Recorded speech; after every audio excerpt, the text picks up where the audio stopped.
जय श्री कृष्ण। रोज 3 मिनट गीता पाठ प्रारंभ। अब तक आपने देखा भगवत गीता के अध्याय 9 के श्लोक संख्या 28 में भगवान श्री कृष्ण कह रहे हैं, जो अनन्य भक्त मेरा मुझे जो भी अर्पित करता है, जल फूल पुष्प जो भी उसके पास है, कुछ नहीं है तो श्रद्धा भी मुझे अर्पित करता है, तो जो मुझे सब कुछ अर्पित करता है वो कर्म बंधनों से, शुभ और अशुभ संपूर्ण कर्म बंधनों से मुक्त हो जाता है, संपूर्ण कर्मों से मुक्त हो जाता है।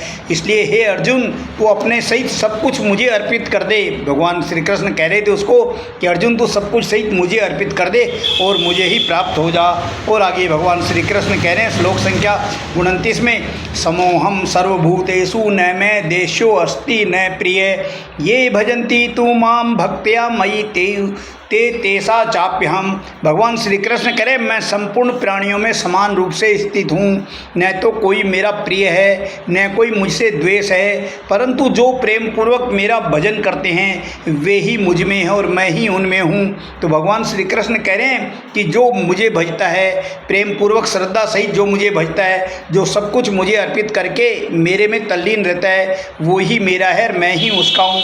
और आगे भगवान श्री कृष्ण कह रहे हैं श्लोक संख्या 30 में, अपि चेत सुदुराचारो भजते माम अन्य भाग साधुरेव स मंतव्य साम्य गव्य वसितो ही स। भगवान करे, अगर दुराचारी से दुराचारी भक्त भी, दुराचारी से दुराचारी व्यक्ति भी मेरा भजन करता है, यदि कोई बहुत पापी है वो भी यदि मेरा भजन करता है अनन्य भक्ति से, अब अपने आप में तल्लीन होकर मेरा भजन करता है, केवल मुझे समर्पित होकर मेरा भजन करता है, उसको साधु ही मानना चाहिए। भगवान श्री कृष्ण कह रहे हैं कि जो अनन्य भाव से मेरी भक्ति करता है, सब कुछ मुझे अर्पित करके केवल मेरी भक्ति करता है, वो चाहे कितना भी दुराचारी हो उसको साधु ही मानना चाहिए।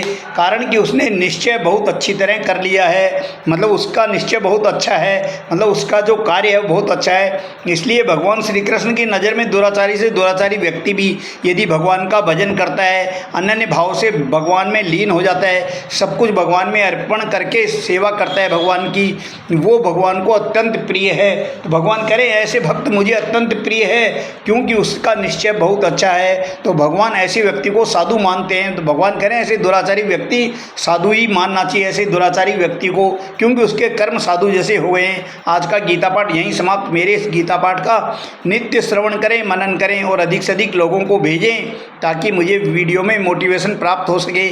मेरे वीडियो को सब्सक्राइब करें, लाइक करें, फॉलो करें।